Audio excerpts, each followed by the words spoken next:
Un buongiorno e un bene ritrovati cari telespettatori e telespettatrici, grazie come sempre per aver scelto l'informazione di Telefriuli. È finito in tragedia l'incidente stradale di questa mattina lungo la strada 252 tra Bertiolo e Talmassons. A scontrarsi sono stati un camion e una vettura, quest'ultima condotta da un 37enne di Strassoldo, Marco Berini, che si stava recando al lavoro. L'uomo, dipendente da Difarma di Mereto di Tomba, è morto sul colpo. È morto mentre stava andando al lavoro. Non ce l'ha fatta Marco Berini, 37 anni, residente a Cervignano, nella frazione di Strassoldo, che questa mattina ha perso la vita in un tragico incidente stradale avvenuto alle 7:30 tra Bertiolo e Talmassons, lungo la strada regionale 252, all'altezza dell'incrocio con Pozzecco. Per causa al vaglio dei carabinieri di Mortegliano, l'auto condotta da Berini, una Volkswagen Polo, è stata centrata da un camion adibito al trasporto di mangimi, alla cui guida c'era un 36enne di Martignaco. L'impatto è stato tremendo, tanto che l'utilitaria è stata trascinata dal mezzo pesante per 120 metri. Berini, una laurea in chimica alle dipendenze della Difarma di Mereto di Tomba, è morto sul colpo. Sul posto sono intervenuti tempestivamente i mezzi di soccorso, con personale del 118 giunto anche con il soccorso sanitario e i vigili del fuoco provenienti da Udine e dal distaccamento di Codroipo. Inutili tentativi di rianimarlo, il 37enne era deceduto a causa delle gravissime lesioni riportate nel sinistro stradale. Illeso ma sotto shock il conducente del camion. Per consentire i rilievi e la messa in sicurezza dei mezzi incidentati, un tratto di strada è stato chiuso alla circolazione, con tanto di deviazioni da parte della polizia locale. E si sono concluse poco dopo l'alba le operazioni di disinfestazione anti-zanzare tra Udine, Pasian di Prato e Campoformido. Questa notte la guerra alle zanzare si sposterà a Palmanova, dove però non mancano le polemiche.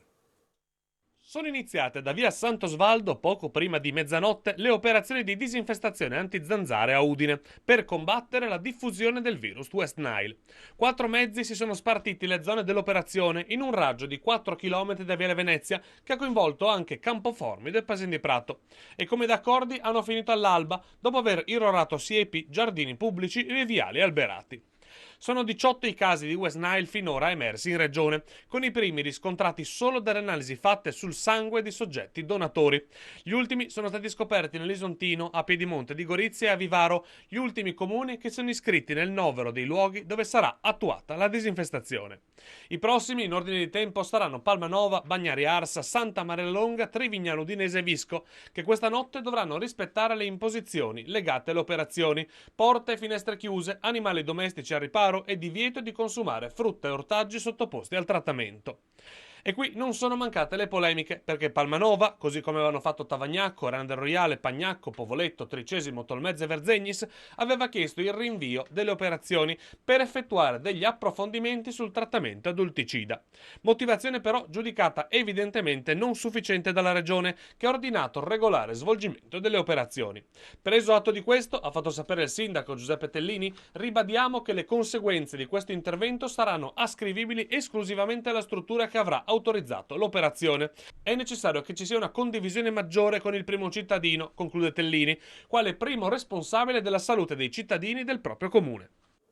E oggi in Friuli Venezia Giulia, su un totale di 6.462 test e tamponi, sono state riscontrate 830 positività al Covid-19. Nel dettaglio, su 2.739 tamponi molecolari sono stati rilevati 98 nuovi contagi, sono inoltre 3.723 i test rapidi antigenici realizzati, dai quali sono emersi 732 casi.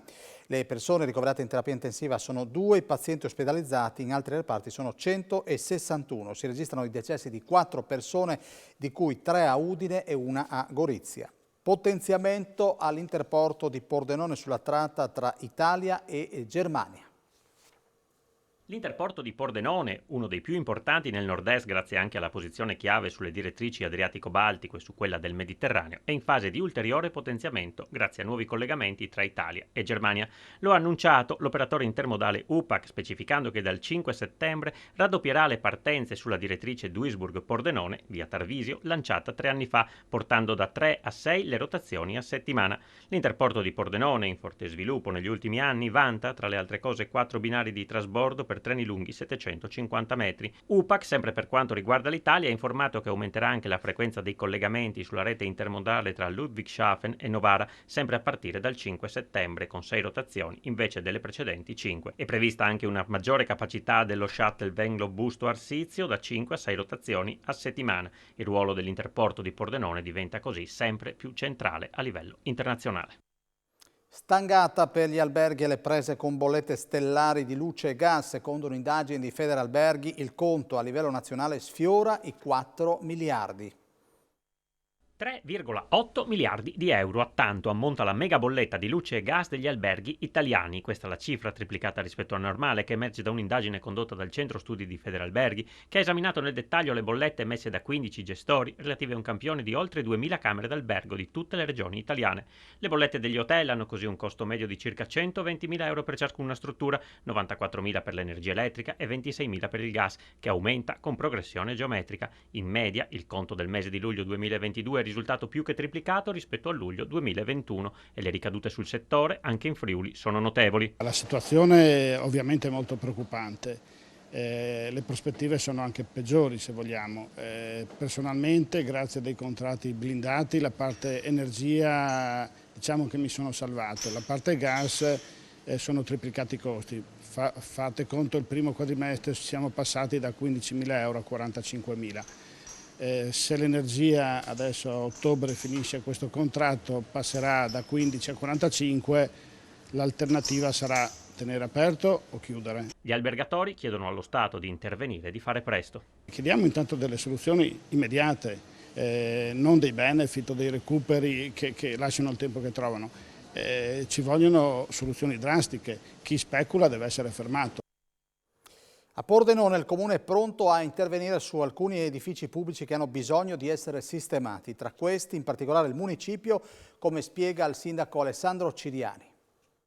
Da quando sono sindaco non è passato quasi un giorno senza che qualche cittadino o qualche passante non mi abbia indicato la facciata del municipio facendomi notare che fosse sporca, che avesse bisogno di una manutenzione conservativa importante. Nel passato non c'erano le risorse, oggi abbiamo un fondo che ci consentirà di riportare all'antico splendore le mura del municipio, che rappresenta un luogo importante per Pordenone, forse il più importante, la casa dei pordenonesi, ma anche un bene storico, culturale e architettonico di grande pregio. Accanto alla sistemazione delle pietre dell'edificio del municipio, e che quindi verranno ripulite e sistemate anche appunto per conservarlo nel futuro, era più di 20 anni che attendevano manutenzione, sistemeremo anche un altro oggetto caro ai pordenonesi, cioè l'orologio del municipio.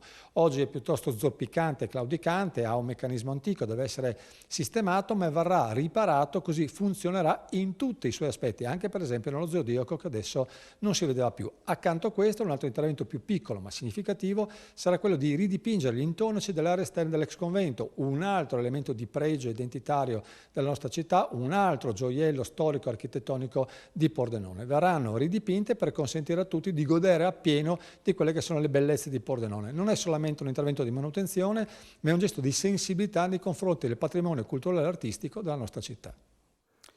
Le scuole medie di Maiano si arricchiscono di un'aula multimediale che con il nuovo anno scolastico agevolerà non solo l'insegnamento della lingua inglese. Si sta lavorando per mettere a disposizione degli spazi simili agli studenti delle elementari.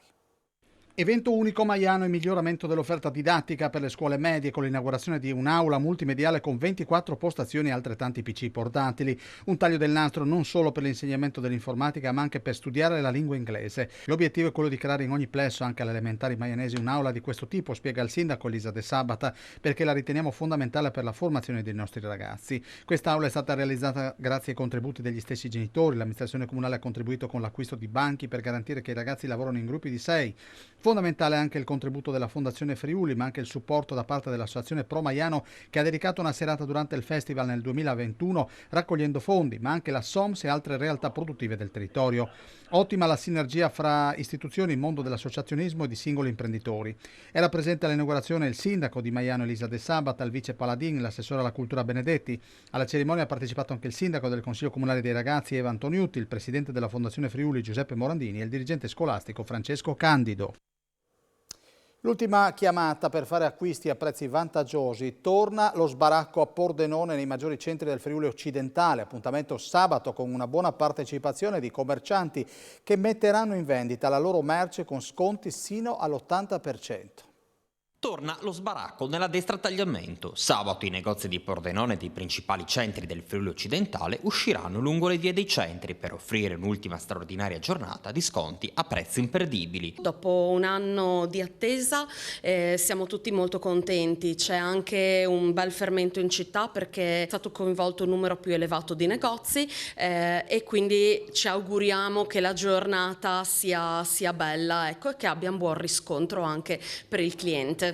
Un'occasione per rilanciare il commercio in un momento particolarmente delicato come questo. Lo sbaracco nasce a Pordenone 5 anni fa da una scommessa che abbiamo fatto insieme a Federmoda e Federmoda ha avuto la capacità poi di portarlo da Pordenone e portarlo a tutta la regione. Quindi sabato lo sbaracco sarà in tutta la regione e ovviamente anche a Pordenone. Per quanto ci riguarda noi lo faremo in circa 40 negozi a Pordenone, altri 40 negozi a Spilimbergo, poi parteciperanno anche a Fano Decimo, parteciperanno anche San Vito, Casarsa. La Carnia, in particolare Sutrio, saranno protagonisti assoluti nel prossimo Natale in Vaticano. Infatti gli artigiani dell'incantevole località carnica hanno realizzato le statue e la capanna della Natività. L'allestimento avverrà in piazza San Pietro a fine novembre, un argomento del quale si occuperà questa sera la trasmissione Lo Scrigno, ecco un'anticipazione.